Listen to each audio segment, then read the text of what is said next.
ಹುಬ್ಬಳ್ಳಿ ಧಾರವಾಡದಲ್ಲಿ ನಿರಂತರವಾಗಿ ಪ್ರಹ್ಲಾದ್ ಜೋಶಿ ಗೆದ್ದು ಬರ್ತಾ ಇದ್ದಾರೆ ಬಿಜೆಪಿಯಿಂದ. ಇದೀಗ ಹುಬ್ಬಳ್ಳಿ ಧಾರವಾಡದಲ್ಲಿ ವಿನೋದ್ ಅಸೂಟಿ ಅವರಿಗೆ ಕಾಂಗ್ರೆಸ್ ಟಿಕೆಟ್ ಕೂಡ ನೀಡಿತ್ತು. ವಿನೋದ್ ಅಸೂಟಿ ಅಲ್ಲಿಯ ಲೋಕಲ್ ನಾಯಕರು, ಆಮೇಲೆ ಕುರುಬ ಸಮುದಾಯಕ್ಕೆ ಸೇರಿದಂಥವರು, ಅಲ್ಲಿ ಆ ಒಂದು ಬೆಲ್ಟಲ್ಲಿ ಕುರುಬ ಸಮುದಾಯಕ್ಕೆ ಕೊಡಬೇಕಾಗಿತ್ತು ಟಿಕೆಟ್ ಅಂತ ಒಂದು ಪ್ರಯತ್ನಗಳಾಗಿತ್ತು.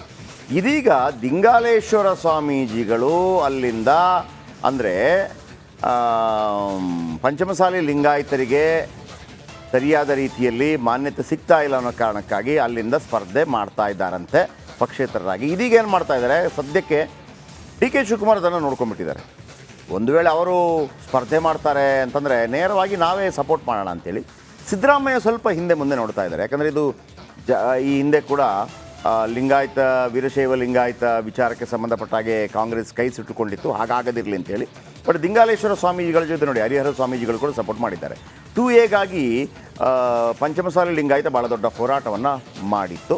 ಆಮೇಲೆ ಬಿ ಜೆ ಪಿ ಈ ಬಾರಿ ಪಿಯಲ್ಲಿ ಕಳೆದ ಬಾರಿ 9 ಲಿಂಗಾಯತ ಎಂ ಪಿಗಳಿದ್ದರು. ಆ 9 ಲಿಂಗಾಯತ ಎಂ ಪಿಗಳ ಪೈಕಿ ಕೊಪ್ಪಳದ ಕರಡಿ ಸಂಗಣ್ಣ ಮಾತ್ರ ಪಂಚಮಸಾಲಿ ಲಿಂಗಾಯತ ನಾಯಕರು. ಅವರಿಗೆ ಈ ಬಾರಿ ಟಿಕೆಟ್ ಕೊಟ್ಟಿಲ್ಲ. ಹಾಗಂತ ಈ ಬಾರಿ ಮತ್ತೋರ್ವ ಯುವ ನಾಯಕರಿಗೆ, ಡಾಕ್ಟರ್ ಅವರಿಗೆ ಕೊಟ್ಟಿದ್ರು ಕೂಡ ಅವರು ಕೂಡ ಪಂಚಮಸಾಲಿ ಲಿಂಗಾಯತ ನಾಯಕರೇ. ಆದರೆ ಒಂದೇ ಸಾಕ ಅನ್ನುವಂಥ ರೀತಿಯಲ್ಲಿ ಆಗ್ತಾ ಇದೆ. ಈಗ ಇವರು ಕಣಕ್ಕಿಳಿದಿರುವಂಥದ್ದು ಅದನ್ನು ಎನ್ಕ್ಯಾಶ್ ಮಾಡುವಂಥ ಪ್ರಯತ್ನ ಕಾಂಗ್ರೆಸ್ನಿಂದ ಆಗ್ತಾ ಇದೆ. ಅದು ದುಬಾರಿ ಆಗ್ಬೋದಾ, ಲಾಭವಾಗ್ಬೋದಾ, ಕಾದು ನೋಡಬೇಕಾಗಿದೆ. ಒಂದು ಕಡೆ ಡಿ ಕೆ ಶಿವಕುಮಾರ್ ಅವರು ಮನವರಿಕೆ ಮಾಡಿಕೊಟ್ಟಿದ್ದಾರಂತೆ ಹೈಕಮಾಂಡ್ ನಾಯಕರಿಗೆ, ಇಲ್ಲಿ ದಿಂಗಾಲೇಶ್ವರ ಶ್ರೀಗಳನ್ನೇ ಕಾಂಗ್ರೆಸ್ ಅಭ್ಯರ್ಥಿಯಾಗಿ ಕಣಕ್ಕಿಳಿಸಿದ್ರೆ ನಮಗೊಂದು ಅಪ್ಪರ್ ಹ್ಯಾಂಡ್ ಆಗಬಹುದು ಅಂತ ಹೇಳಿ. ಆದರೆ ಇಲ್ಲಿ ಮುಖ್ಯವಾಗಿ ಅಭ್ಯರ್ಥಿಯನ್ನು ಆಯ್ಕೆ ಮಾಡೋ ಪ್ರಕ್ರಿಯೆಯಲ್ಲಿ ಈ ವಿನೋದ್ ಅಸೂಟಿ ಅವರ ಹೆಸರನ್ನ ಸೂಚಿಸಿದ್ದು ಸಿದ್ದರಾಮಯ್ಯನವರು ಅನ್ನೋ ಚರ್ಚೆ ಇದೆ. ಹೀಗಾಗಿ ಸಿದ್ದರಾಮಯ್ಯನವರ ಓಕೆ ಗೋ ಅಹೆಡ್ ಇಲ್ದಲೇ ಅಭ್ಯರ್ಥಿ ಬದಲಾವಣೆ ಮಾಡೋದು ಕಷ್ಟ ಇದೆ. ಹೀಗಾಗಿ ಇವತ್ತು ಮುಖ್ಯಮಂತ್ರಿಗಳ ಜೊತೆಯಲ್ಲಿ ಹೈಕಮಾಂಡ್ ನಾಯಕರು, ಕಾಂಗ್ರೆಸ್ನ ಹೈಕಮಾಂಡ್ ನಾಯಕರು ಅಭ್ಯರ್ಥಿ ಬದಲಾವಣೆ ಬಗ್ಗೆ ಒಂದು ಹೈ ವೋಲ್ಟೇಜ್ ಮೀಟಿಂಗ್ ಅನ್ನ ಮಾಡಲಿದ್ದಾರೆ. ಮುಖ್ಯಮಂತ್ರಿಗಳ ಮನವೊಲಿಕೆಗೆ ಮುಂದಾಗುವ ಸಾಧ್ಯತೆ ಇದೆ. ಅಲ್ಲಿ ನಿಮಗೆ ಕೊಪ್ಪಳದಲ್ಲಿ ಮಾತ್ರ ಒಂದು ಟಿಕೆಟ್ ಕೊಟ್ಟಿದ್ದಾರೆ ಆಲ್ರೆಡಿ. ರಾಘವೇಂದ್ರ ಹಿಟ್ನಾಳ್ ಅವರ ಸಹೋದರರಿಗೆ ಟಿಕೆಟ್ ಕೊಟ್ಟಿದ್ದಾರೆ. ಅವರು ಕೂಡ ಕುರುಬ ಸಮುದಾಯಕ್ಕೆ ಸೇರಿದವರು. ಆದರೆ ಕುರುಬ ಸಮುದಾಯಕ್ಕೆ ಒಂದೇ ಟಿಕೆಟಾ, 2 ಟಿಕೆಟ್ ಬೇಡವಾ ಅನ್ನುವಂಥದ್ದಿದೆ. ಹಾಗಾಗಿ ವಿನೋದ್ ಅಸೂಟಿಗೆ ಟಿಕೆಟ್ ಕೊಟ್ಟಿರೋದು ಆ ಕಾರಣಕ್ಕಾಗಿ. ಯಾಕಂದರೆ ಆ ಬೆಲ್ಟ್ ಏನಿದೆ, ಆ ಬೆಲ್ಟ್ ಒಂದು ರೀತಿಯಲ್ಲಿ ದೊಡ್ಡ ಮಟ್ಟದಲ್ಲಿ ಕುರುಬ ಸಮುದಾಯದ ಅನೇಕ ವೋಟ್ಗಳನ್ನು ತಂದುಕೊಡುತ್ತೆ. ಹಾಗಾಗಿ ಸಿದ್ದರಾಮಯ್ಯನವರ ಮನವೊಲಿಕೆ ಆದರೆ ಮಾತ್ರ, ಯಾಕಂದರೆ ವಿನೋದ್ ಅಸೂಟಿ ಬೇಕಾ ಬೇಡವಾ ಅನ್ನೋಂಥದ್ದು ಕುರುಬ ಸಮುದಾಯದ ಟಿಕೆಟ್ ಮೇಲೆ ನಿರ್ಧರಿತವಾಗುತ್ತೆ. ಸೊ ಹಾಗಾಗಿ ಅದನ್ನು ಮನವರಿಕೆ ಮಾಡಿಕೊಡುವಂಥ ಸಾಧ್ಯತೆ ಇದೆ.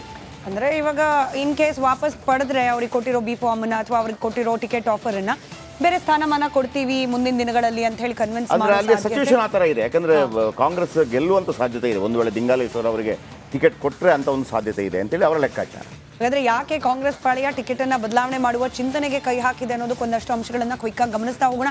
ಹುಬ್ಬಳ್ಳಿ ಧಾರವಾಡ ಲೋಕಸಭಾ ಕ್ಷೇತ್ರ ಬಿಜೆಪಿಯ ಭದ್ರಕೋಟೆ ಆಗಿದೆ. ಸತತವಾಗಿ ಪ್ರಹ್ಲಾದ್ ಜೋಶಿ ಗೆಲ್ತಾ ಬಂದಿದ್ದಾರೆ. 2004ರಿಂದ ಸತತವಾದ ಗೆಲುವು ಬಿಜೆಪಿ ಪಕ್ಷಕ್ಕೆ ಜೋಶಿ ಅಭ್ಯರ್ಥಿಯಾಗಿ ನಿಂತ ದಿನದಿಂದಲೂ ಕೂಡ ಸಿಗ್ತಾ ಬಂದಿದೆ. ಇನ್ನು ಹುಬ್ಬಳ್ಳಿ ಧಾರವಾಡ ಗೆಲ್ಲುವಂತಹ ಸೂಕ್ತ ಅಭ್ಯರ್ಥಿ ಕಾಂಗ್ರೆಸ್ನಲ್ಲಿ ಈವರೆಗೂ ಕೂಡ ಇಲ್ಲ ಅನ್ನೋ ಕೊರಗು ಇದ್ದೇ ಇದೆ. ಒಂದು ಕಡೆ ಜನಪ್ರಿಯತೆ ಕೂಡ ಬೇಕು, ಹಾಗೆ ಜಾತಿ ಬಲ ಕೂಡ ಬೇಕು, ಹೈಕಮಾಂಡ್ ನಾಯಕರ ಆಶೀರ್ವಾದ ಕೂಡ ಬೇಕು, ವರ್ಚಸ್ಸು ಇರಬೇಕು. ಇದೆಲ್ಲವನ್ನ ಕೂಡ ಅಳೆದು ತೂಗಿ ನೋಡಿದಾಗ ವಿನೋದ್ ಅಸೂಟಿ ಅವರು ಪ್ರಹ್ಲಾದ್ ಜೋಶಿ ಅವರಿಗೆ ಟಕ್ಕರ್ ಕೊಡ್ತಾರಾ ಅನ್ನೋ ಪ್ರಶ್ನೆ ಚರ್ಚೆಗೆ ಬಂದಿದೆ. ಇನ್ನು ಯಾವಾಗ ದಿಂಗಾಲೇಶ್ವರ ಶ್ರೀಗಳು ಸ್ಪರ್ಧೆ ಮಾಡೋದನ್ನ ಘೋಷಿಸ್ಬಿಟ್ರೋ ಆಗ ಲೆಕ್ಕಾಚಾರ ಶುರುವಾಯಿತು. ಇನ್ ಕೇಸ್ ಇವರನ್ನ ಕಾಂಗ್ರೆಸ್ನ ಅಭ್ಯರ್ಥಿ ಅಂತ ಹೇಳಿ ಘೋಷಣೆ ಮಾಡಿ ಕಣಕ್ಕಿಳಿಸಿದ್ದೆ ಆದಲ್ಲಿ ವಿನೋದ್ ಅಸೂಟಿ ಅವರಿಗೆ ಲಭ್ಯವಾಗಬಲ್ಲಂತಹ ಓಟ್ ಪ್ರಮಾಣಕ್ಕಿಂತ ಹೆಚ್ಚಿನ ಓಟ್ಗಳು ಬೀಳಬಹುದು ಕಾಂಗ್ರೆಸ್ಗೆ ಅನ್ನೋ ಒಂದು ಚರ್ಚೆ. ವಿನೋದ್ ಅಸೂಟಿಗೆ ಪ್ರಾಪ್ತವಾಗುವಂತ ಮತಗಳು ಕೂಡ ಕಾಂಗ್ರೆಸ್ಗೆ ಬೀಳಬೇಕು. ಅಲ್ಲೆಲ್ಲೂ ಕೂಡ ಕುರುಬ ಸಮುದಾಯಕ್ಕೆ ತೊಂದರೆ ಆಯಿತು ಅಂತ ಮನವರಿಕೆ ಹೋಗಬಾರ್ದು, ಅಥವಾ ತಪ್ಪು ಸಂದೇಶ ಹೋಗಬಾರ್ದು. ಆ ತಪ್ಪು ಸಂದೇಶ ಹೋಗಬಾರ್ದು ಅಂತಂದ್ರೆ ಅದಕ್ಕೆ ಸಿದ್ದರಾಮಯ್ಯನವರು ಕ್ಲಾರಿಫಿಕೇಶನ್ ಕೊಡಬೇಕು. ನಿಜ, ಒಂದ್ ಕಡೆ ಲಿಂಗಾಯತ ಸ್ವಾಮೀಜಿ ಜನಪ್ರಿಯರು, ಹಾಗೆ ವರ್ಚಸ್ಸು ಕೂಡ ಇದೆ. ಹೀಗಾಗಿ ಶ್ರೀಗಳಿಗೆ ಟಿಕೆಟ್ ಕೊಟ್ರೆ ಗೆಲುವು ಒಂದು ಹಂತಕ್ಕೆ ನಿರಾಯಾಸ ಆಗಬಹುದು ಅನ್ನೋದು ಕೆಪಿಸಿಸಿ ಅಧ್ಯಕ್ಷರು ಆಗಿರುವ ಡಿ ಕೆ ಶಿವಕುಮಾರ್ ಅವರ ಹೊಸ ತಂತ್ರ. ಹೀಗಾಗಿ ಟಿಕೆಟ್ ಬದಲಾವಣೆಯ ಮನಸ್ಸು ಮಾಡಿದ್ದಾರೆ ಡಿ ಕೆ ಶಿವಕುಮಾರ್. ಆದರೆ ಮನಸ್ಸು ಮಾಡಬೇಕಾಗಿರೋದು ಸಿದ್ದರಾಮಯ್ಯನವರು. ಮಾಡ್ತಾರಾ? ಯಾವ ರೀತಿ ಮನವೊಲಿಸುವ ಪ್ರಯತ್ನ ಇವತ್ತಿನ ಹೈ ವೋಲ್ಟೇಜ್ ಮೀಟಿಂಗ್ನಲ್ಲಿ ಆಗುತ್ತೆ? ಇದರ ಡೀಟೇಲ್ಸ್ನೊಂದಿಗೆ ನಮ್ಮ ಪ್ರತಿನಿಧಿ ಸತೀಶ್ ಬಹುಶಃ ನೇರ ಸಂಪರ್ಕದಲ್ಲಿದ್ದಾರೆ. ಸತೀಶ್, ಮುಖ್ಯಮಂತ್ರಿಗಳ ಮನವೊಲಿಕೆ ಈಸಿಯಾಗಿ ಆಗಬಹುದಾ? ಯಾಕಂತಂದ್ರೆ ವಿನೋದ್ ಅಸೂಟಿ ಅವರ ಹೆಸರನ್ನ ಸಜೆಸ್ಟ್ ಮಾಡಿದ್ದೆ ಸಿದ್ದರಾಮಯ್ಯನವರು ಅನ್ನೋದು ಕೂಡ ಚರ್ಚೆ ಇದೆ. ಒಪ್ಪಿದ್ರೆ ಯಾವ ಕಂಡೀಷನ್ ಮೇಲೆ ಒಪ್ಪಬಹುದು? ಹಾಗೆ ವಿನೋದ್ ಅಸೂಟಿ ಅವರ ಮುಂದಿನ ಭವಿಷ್ಯದ ಬಗ್ಗೆ ಯಾವ ರೀತಿ ಚರ್ಚೆ ಆಗಬಹುದು? ಹಾಗೆ ದಿಂಗಾಲೇಶ್ವರ ಶ್ರೀನ ಕಣಕ್ಕಿಳಿಸಿದ್ರೆ ಕಾಂಗ್ರೆಸ್ಗೆ ಅಡ್ವಾಂಟೇಜ್ ಯಾವ ರೀತಿ?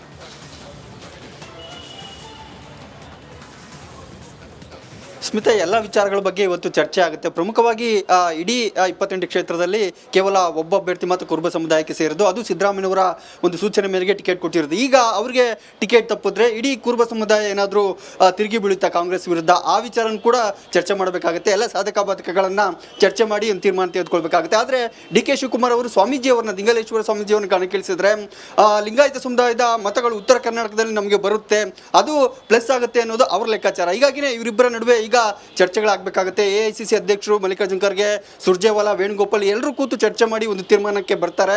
ಇಲ್ಲಿ ಪ್ಲಸ್ ಮೈನಸ್ ಎರಡೂ ಇರುತ್ತೆ. ಸಿದ್ದರಾಮಯ್ಯವರು ಇದಕ್ಕೆ ಹೋಗ್ತಾರ, ಕೇವಲ ಏಕೈಕ ಅಭ್ಯರ್ಥಿ ಆಗಿರೋದ್ರಿಂದ ಸಿದ್ದರಾಮಯ್ಯವರು ಒಪ್ತಾರ, ಅವ್ರನ್ನ ಒಪ್ಪಿಸಿ ಮನವೊಲಿಸಿ ಇಡೀ ಕುರುಬ ಸಮುದಾಯವನ್ನ ಇಡೀ ರಾಜ್ಯಾದ್ಯಂತ ಮತಗಳು ಬರೋವಾಗಿ ಮಾಡ್ತಾರ ಅನ್ನೋದು ಕಾದು ನೋಡ್ಬೇಕಾಗುತ್ತೆ. ಒಂದ್ ವೇಳೆ ಅವ್ರಿಗೆ ಟಿಕೆಟ್ ತಪ್ಪಿದ್ರೆ ಬೇರೆ ಬೇರೆ ಸ್ಥಾನಮಾನಗಳು ಕೊಡಬೇಕಾಗುತ್ತೆ. ಸಿದ್ದರಾಮಯ್ಯವರು ಆ ಬೇಡಿಕೆಯನ್ನು ಹೈಕಮಾಂಡ್ ಮುಂದೆ ಇಡ್ತಾರೆ, ಅದಕ್ಕೆ ಹೈಕಮಾಂಡ್ ಯಾವ ರೀತಿ ಒಪ್ಪುತ್ತಾ ಅನ್ನೋದನ್ನ ಕಾದು ನೋಡ್ಬೇಕಾಗುತ್ತೆ. ಹೀಗಾಗಿನೇ ಡಿ ಕೆ ಶಿವಕುಮಾರ್ ಅವರು ಲಿಂಗಾಯತ ಸಮುದಾಯದ ಸ್ವಾಮೀಜಿಯನ್ನು ಕಣಕ್ಕಿಳಿಸುವ ಮೂಲಕ ಉತ್ತರ ಕರ್ನಾಟಕದಲ್ಲಿ ಹೆಚ್ಚಿನ ಮತಗಳನ್ನು ಕಾಂಗ್ರೆಸ್ ಸೆಳೆಯುವ ಪ್ಲಾನ್ ಮಾಡಿದರೆ, ಅದ್ರ ಜೊತೆಗೇನೆ ಸಿದ್ದರಾಮಯ್ಯವರು ಒಪ್ಪಿದ್ರೆ ಇದು ಸಾಧ್ಯ ಆಗುತ್ತೆ. ಎಲ್ಲ ಸಾಧಕ ಬಾಧಕಗಳ ನಂತರ ಯಾರಿಗೆ ಟಿಕೆಟ್ ಸೂಟಿಯವರೇ ಮುಂದುವರಿತಾರೆ ಅಭ್ಯರ್ಥಿಯಾಗಿ ಅಥವಾ ಸ್ವಾಮೀಜಿಯವರು ಕಣಕ್ಕಿಳಿತಾರೆ ಅನ್ನೋದನ್ನ ಕಾದು ನೋಡ್ಬೇಕಾಗುತ್ತೆ. Smita, okay, thank you.